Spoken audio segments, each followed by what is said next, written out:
People walk into a concert hall with preconceptions about Schoenberg, and maybe justifiably. Some of his later music is so different to what we're used to hearing at a concert hall, but something like Friede auf Erden maybe flies in the face of those expectations a little bit.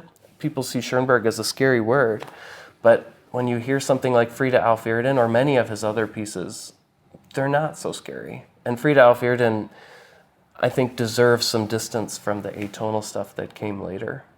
It's a very complete piece. It shows what a choir can do in terms of just an a cappella choral piece. A lot of choral music in the 20th century very much uses the chorus as a soundscape. Lots of long tones, resolution of dissonance or prolonged dissonance. I think Friede auf Erden channels an older tradition of choral music, using counterpoint, themes, textures. It's almost an instrumental work in the diversity of sounds that it elicits from the chorus. In that way, it's a very German piece. I mean, this is something that goes back to the German choral music of the 16th century, and Schoenberg was very into that idea of being a German composer. He wrote explicitly that his teachers were Bach, Mozart, Brahms, Wagner, and those are all great vocal composers. This is a piece that demonstrates what's possible in choral music, and it's a very cathartic piece, much like the Beethoven, on a smaller scale in terms of forces and length, of course, but just as grand in terms of its content and diversity of ideas. It's a very romantic text. It was written by a 19th century Swiss poet, Conrad Ferdinand Meyer. It's about the Nativity, very abstractly uses the Nativity as a model of the possibility for redemption that humanity has, but then also about humanity since the Nativity not living up to those ideas. And then it ends with the sentiments that the ideas encapsulated by the Nativity of harmony and brotherhood and sinlessness are possible, and that redemption will eventually occur.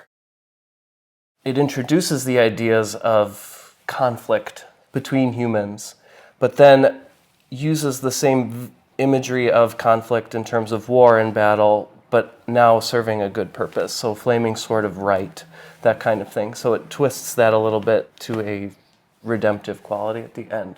Schoenberg musically demonstrates that by introducing these themes at the beginning and then reintroduces them at the end, but this time manipulated to be a positive affect. So in the beginning it's in D minor, and then at the end the opening material comes back exactly the same, but this time in D major. And then in terms of his relationship with the piece, he did later say that it was an illusion when he thought harmony between men was possible.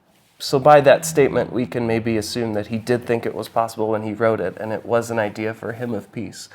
But in the same way, of course, after the war, that opinion changed, and he didn't think it was possible, although he still thought it was worthwhile to dream of that being possible.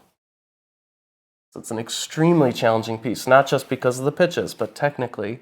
Wide dynamic range, extremely high, especially for the high voices, but all four voices have to get really high.